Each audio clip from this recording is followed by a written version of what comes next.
Welcome back to the Kelly Symone podcast. I am your host, Kelly Symone, and today we are talking about every leader's favorite task. Yes, it's that time of year, folks. That's right. It is review season. We're talking about how to write a great performance review. Now, I know that you all listening to this podcast, you guys were ready for this, right? You guys were waiting, anticipating this time of year. I mean, all through the holiday season, you're like, I can't wait to get back to work and write these performance reviews. I can't wait to deliver this amazing feedback to my team. I know, you were holding your breath.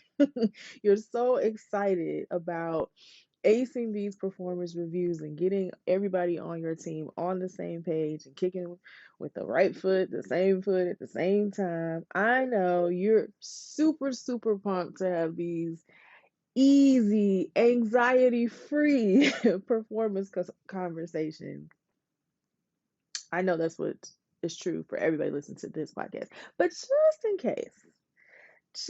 in case there's a few people on here who are maybe not so excited. Maybe there is a little bit of anxiety. Maybe there's a lot of it of anxiety that you're experiencing about the mountain of reviews that you have to write after the holiday season, or maybe even before the holiday season. Maybe you feel, dare I say, dread at giving feedback. Maybe your palms are sweaty. Maybe you are sweaty. Maybe you would just rather get somebody else to do it, right? But don't worry. Don't worry. I have you covered. Today, I'm going to give you a few tips that'll help you breathe a little bit easier, write your reviews faster, and deliver better feedback to your direct reports in your next round of performance reviews. So, are you ready? Let's get into it. First, let's just establish why performance reviews are so important. I know there's a trend in recent years where we say, oh, performance reviews suck, let's get rid of them. They're a waste of everybody's time.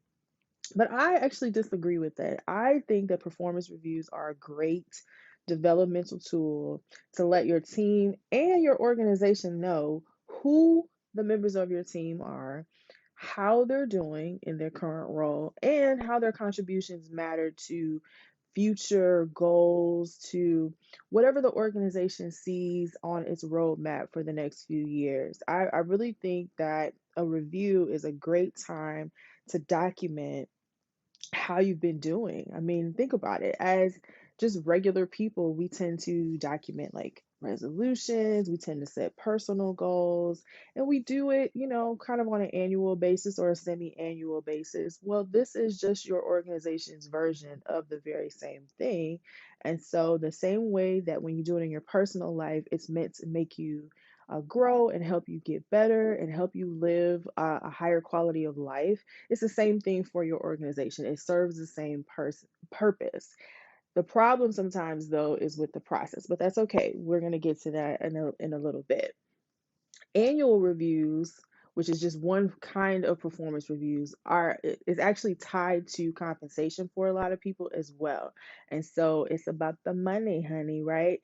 A lot of times these are the reviews that your direct reports are tapped into the most because it impacts their compensation, right? It impacts the reward they get for coming to work every day, doing what they're supposed to do, maybe even going above and beyond the call. And so they want to make sure that they are acknowledged and rewarded for their contributions. And in general, people like to feel acknowledged, they like to feel supported, they want to be seen, valued. And giving and receiving performance feedback is one of the ways that your organization can help make that happen for your employees. So it is important to nail this process. Now, listen, I'm just going to give a few tips here that are going to help you out. But if you want to dig deeper, if the things that we discussed today really, really help open your eyes and kind of arrange things in your mind in such a way where you feel like performance reviews are going to be a breeze for you this time. Or maybe not a breeze, but they'll definitely be simpler and easier to deliver. I want you to check out the review workshop, the Raving Reviews workshop that I have for you as well. You may be interested in that after we discuss these tips today. So let's just get into it. Tip number one, don't wait until the last minute. Say it with me. Don't wait until the last minute. Now, listen, I'm going to quote you this sage African American proverb. If you stay ready, you don't have to get ready. That's right. If you have been documenting performance data the entire year, you do not have to spend 48 hours right before your Christmas break or right after your Christmas break documenting your entire team's performance for the last 12 months. I mean, I don't understand why people do this. I Early on in my leadership career, I knew I was going to have to do annual reviews. I actually had to do more than annual reviews. I had to do quarterlies and annuals. And so I knew I was going to have to do it. And so I just decided that I was going to take time out every single month to just clean up any kind of documentation I had for my direct reports, because I knew that when I'm off on Christmas break, when I'm off in January, I don't want to think about writing these reviews. I need that time to be for me, my family, my friends, for eating good food, for last minute shopping, for setting intentions for the new year. I wanted to be able to focus on me and feel poured into so that when I come back to work, I'm refreshed, I'm rejuvenated, and I'm ready to deliver these conversations. For the life of me, I don't understand why people do this to themselves. You got to establish a cadence where you are regularly reviewing performance. Ideally, you'll have documented performance data throughout the year. If you haven't, if you haven't done that, because sometimes you just haven't done it. Maybe you're a new leader, maybe you just inherited a team, and so you couldn't have done that, right? And so here's what you can do. Break the year up into quarters and go down the list of your team members and jot down 2 to 3 accomplishments, 2 to 3 impactful conversations that you've had about performance, 2 to 3 observations that you've had about their performance. Like, just a total of 2 to 3 for those things. In some months, you might have more than 3. In some months, you might have less than 3. That's okay. But if you break it up by quarters, it's less overwhelming for you when you're trying to synthesize this information and make it into something cohesive, something easy to understand and easy for you to deliver when you have that performance conversation. I'm going to give you a tip. I'm going to give you a free tip. Free tip. You're not going to have to sign up for the workshop to get this tip. One of the ways that you can do this going forward is set up a time in your calendar every month for maybe an hour, and you're going to name this time in your calendar data dump. That's right, DD. DD is for data dump. Every month for 30 minutes to an hour, you are going to data dump. If you schedule it in your calendar, you got to keep your calendar appointment. The reason why you want to do this is you want to take any kind of conversation that you've had, anything that you've noticed, any accomplishment, any event, and you want to in your performance tracker, your dashboard, whatever you have that your organization has sanctioned for tracking employee performance, you want to dump the data in there. You want to do that. Why? Because at the end of the year, you will have saved yourself 12 hours. You will have saved yourself 12 hours of work. You will have saved yourself the agony of trying to go back and run a bunch of reports and figure out, oh, I got 12 people on my team. Okay, so I need to go through this report and document 12 times for 12. Like, why? No, no. Do it once a month for an hour, schedule your data dump, you're done. And then when it comes time for you to write reviews, you can now just look at what you've already created and go from there. You can pull the data from there. So that's a free tip to help you stay organized. Let's move on to the next tip. So now that you've collected all of this data, you've got all the metrics, you've got everything that they did over the course of the year. Now you want to check your compass. So this is what I mean by that. All of that data is good, right? But as you know, every good leader knows that numbers do not tell the full story, right? And neither do just these kind of one-off conversations that you might have that maybe there's not a number associated to it, but there's an important behavior that you're trying to encourage or discourage, or there's something significant this person has accomplished that should be included in a performance review. You want to check your compass, which means for your direct reports, you want to review their job description, you want to review their goals, the organization's goals, the vision, the values, all of that information. You want to refresh yourself on all of that. You want to check what is true north for this particular direct report and what is true north for your organization. And here's why. One of the things that this will help you do is it'll help you give credit where it's due. So sometimes in the course of a year, a lot of things the deck can get shuffled a lot, right? And so maybe you had somebody on your team that left, and so there were other people on your team that kind of picked up the slack until you were able to backfill the position. Or maybe your team pivoted into a completely new direction, which required the people on your team to acquire new skill sets and apply them kind of really quickly. And it led to some good results, right? You want to make sure that you are acknowledging that, right? Because if people are doing things that are outside of their job description, it should be documented, it should be acknowledged, right? Conversely, if people are doing things that are they're not fulfilling their responsibilities, they're not completing the tasks to which they've been assigned, and they're not actually fulfilling what they were hired on for, that conversation needs to be had as well, and that should be documented as well. It needs to be discussed in a way where they understand the impact to themselves as well as the impact to to the organization for their contribution or lack thereof, right? So, but if you don't really have your head on straight about, well, what is it that this person is supposed to do again? Like, look at the actual black and white job description, not just what you think it should be, right? Or what you want them to do, but what did they actually sign up for when they applied, right? You need to look at that as well as their goals. Did they hit their goals? Did they hit the goals for their position? Did they hit the goals that they established for themselves? I know personal development goals are a lot of times added to annual organizational goals for each direct report. So track that progress and make sure that you acknowledge where they are at.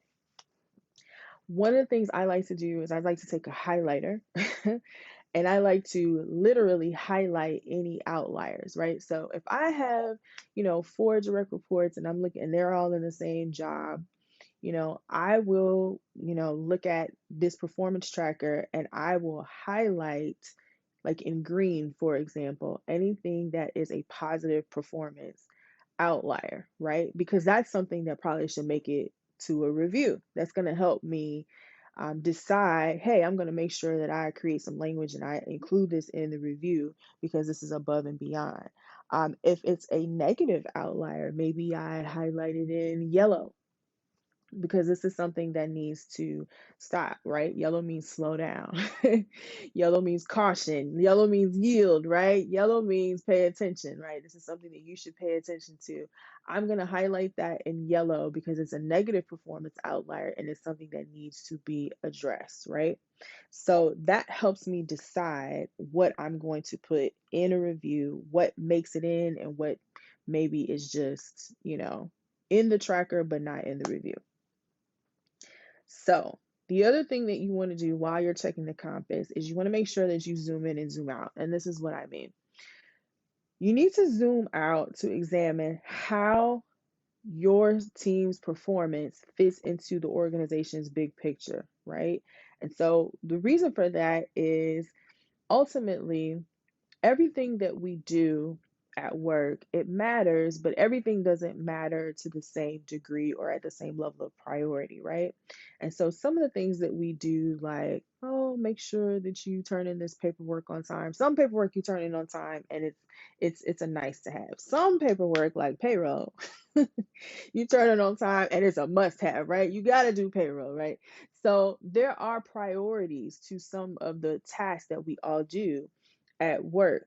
And there are, just like there are priorities to your position, there are also priorities within your organization. And so you always want to be able to tie what someone is doing on a day to day basis to the overall organizational priorities, goals, vision, mission, values. You know what I'm saying. The 3 to 5 year roadmap. You want to make it make sense for the person so that they understand the impact of their contributions.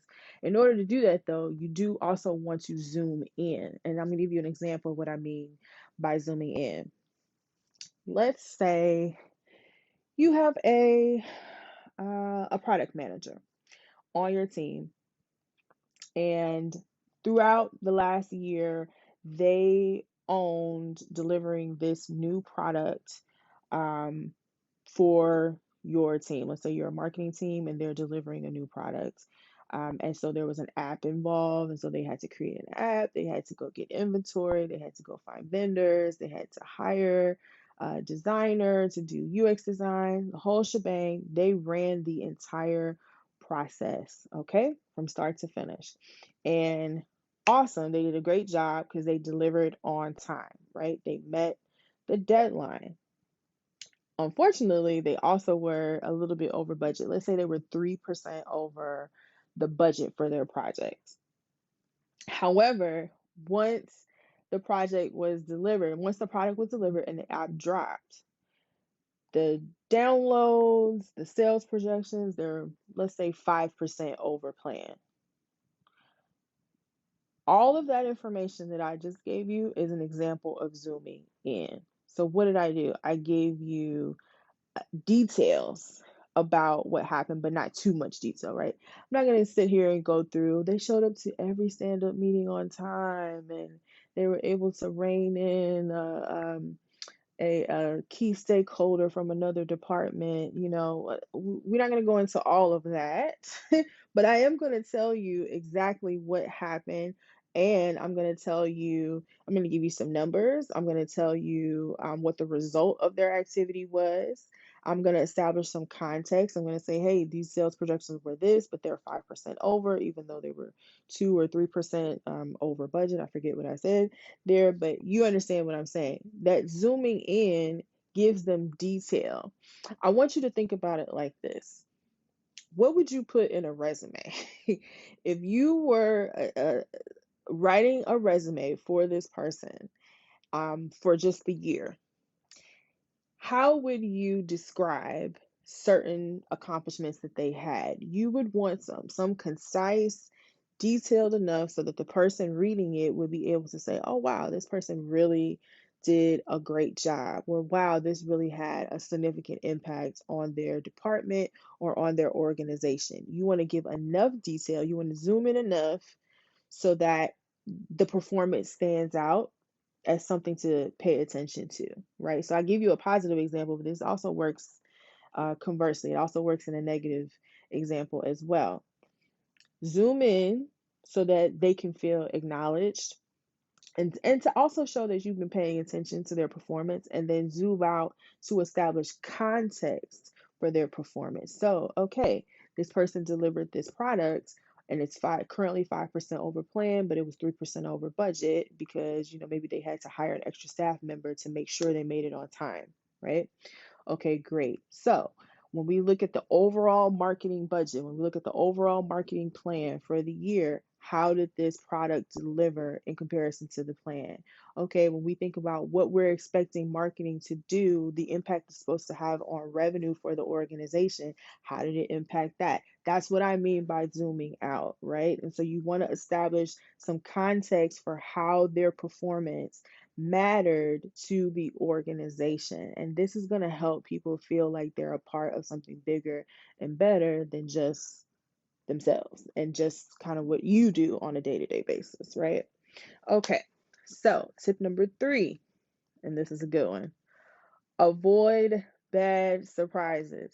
You would think I wouldn't have to say this, but unfortunately, I do. I don't know about you. I have had a review before where someone surprised me in not a great way during a review, and nobody likes it. Everyone hates it. This is how you avoid it.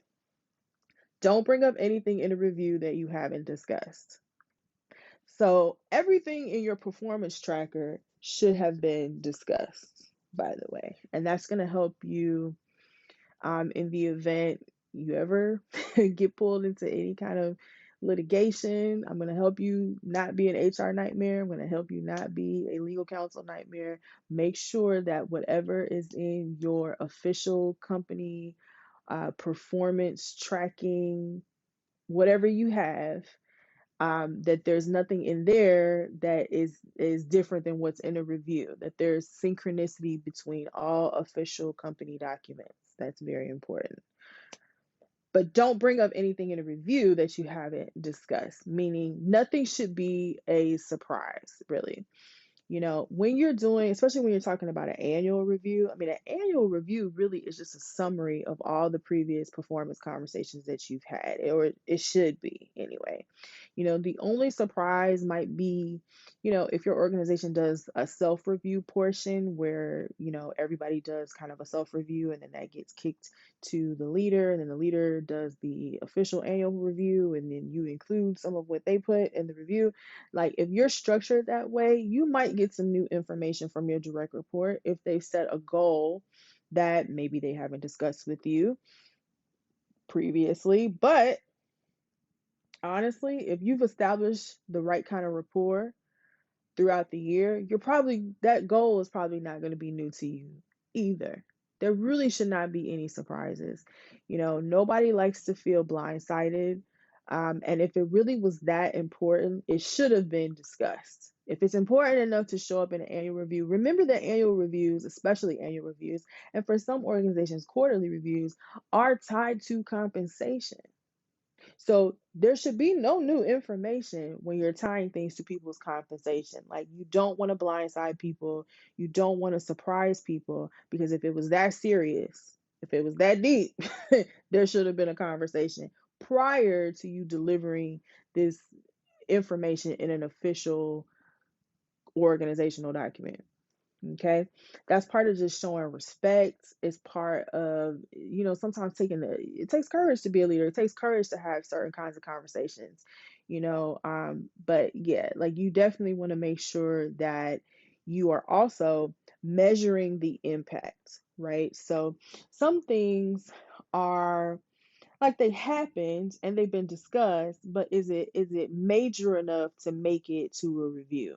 If someone was late to work, for example, twice, and you had a conversation with them about it, and then that's not really been an issue, probably shouldn't be in a review. Why put it in the annual review? Why, take the chance that they're going to misunderstand your intentions, right? If it doesn't need to be elevated or expanded upon, because it's a low impact event or it's a low frequency event, then don't put it in the review. Just go ahead and leave it out. Final tip: don't be scared. Don't be scared. Take a deep breath. You got this. If this is your first time writing reviews, welcome to the club. Consider yourself properly initiated. I will tell you that I have written, man, in my career, I've written over 200 reviews. That is not an exaggeration. And I actually used to teach a workshop at one of the companies that I worked for usually it was mostly new leaders, but sometimes there were established leaders who maybe writing was just not their strong skill set, or they just had a lot of anxiety around having performance conversations at this level. Something about an annual review, I don't know. Sometimes it just kind of freaks people out. And I just want to tell you that, you know, take your time. If you start early, you set yourself up for success, and just take a deep breath. You got this. Like, don't worry so much about making sure that you put everything in there. I don't really see why a performance review would ever be more than a page, maybe a page and a half tops. I know that some organizations use programs that kind of auto generate a template, and that may make it a little bit longer based on the way the template produces the report. But your content probably should not be more than a page and a half at best, because again, this is just a summary of conversations you've already had. Um, you will do well if you start early, if you don't wait until the last minute, if you check your compass, you avoid bad surprises, and just keep the conversation open, keep it going, keep it flowing, because that's really what the purpose of the review is. It's the open door communication about where someone stands in their organization and how you can help them. Honestly, you can really look at a performance review, delivering a performance review, as kind of delivering your own review as well. One of the things when I was writing reviews, I would look at, if something was a trend, I started to notice a trend for someone, I would start looking at, okay, well, where was my coaching? Where was my teaching? Where was my support at for this particular issue or this behavior? And then I start kind of evaluating myself like, oh, I probably need to pay attention to this. Maybe this is something I need to commit. I need to make a commitment to helping them with that. So you can honestly look at the performance review as a gut check for you as well, to make sure that you are paying attention to the things that you should be paying attention to as a leader, and that you're supporting your people the best way that you know how. So that's it for today. Again, if you feel like these tips were helpful for you, but you want to dig a little bit more, maybe you want more case studies, maybe you want to go through an example of writing a review, maybe you need help with verbiage, maybe you need an example of what I'm talking about when I talk about a data dump. I want to encourage you to check out the Raving Reviews workshop. You can find it on my website. Click the link in my bio on Instagram, and you will see a link to go to the workshop if that's something that you're interested in and you want to go deeper. Until next time, you guys, go and be great.